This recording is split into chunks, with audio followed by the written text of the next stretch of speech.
Oke guys, kembali lagi di channel belajar farmasi klinis. Kali ini saya akan belajar tentang hasil pengobatan pasien TB.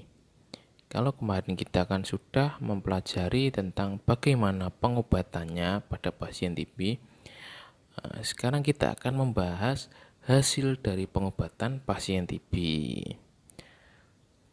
Materi ini saya ambil dari Permenkes nomor 67 tahun 2016 tentang penanggulangan tuberkulosis.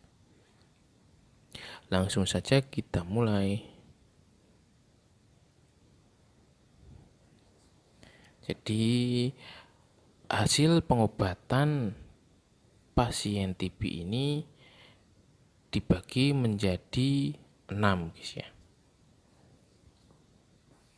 Dimana ada yang pertama itu hasilnya sembuh, kemudian yang kedua hasil pengobatan lengkap, kemudian hasilnya gagal, kemudian hasilnya meninggal, kemudian hasil putus berobat atau lost to follow up, kemudian tidak dievaluasi.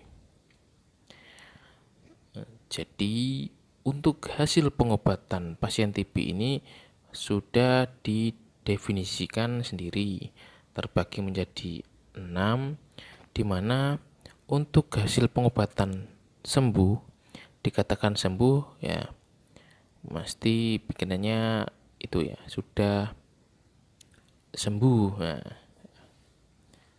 sudah mari. Untuk definisinya secara teori, untuk sembuh ini pasien TB baru dengan hasil pemeriksaan bakteriologis positif pada awal pengobatan.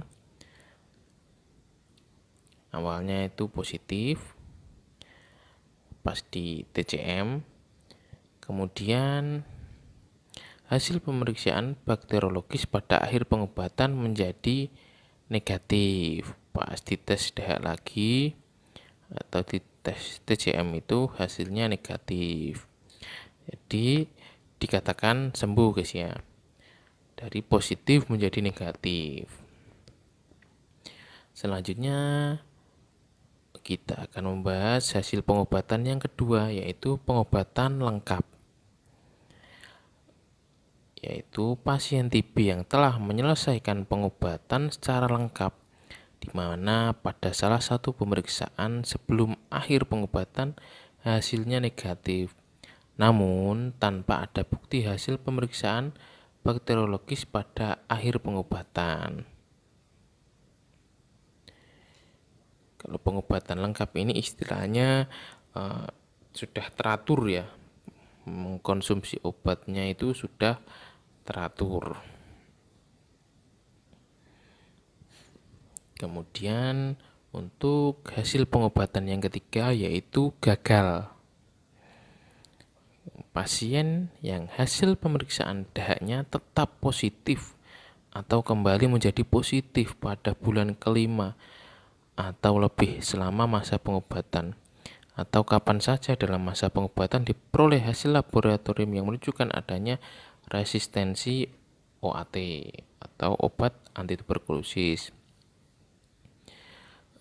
Gagal ini definisi mudahnya itu pasien sudah minum obat secara teratur, tetapi pemeriksaan DH-nya, TCM-nya itu masih positif, begitu guys.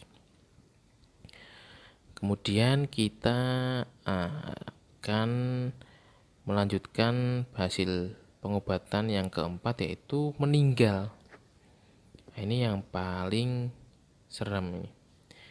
Pasien TB yang meninggal oleh sebab apapun sebelum memulai atau sedang dalam pengobatan. Jadi sudah meninggal duluan guys ya.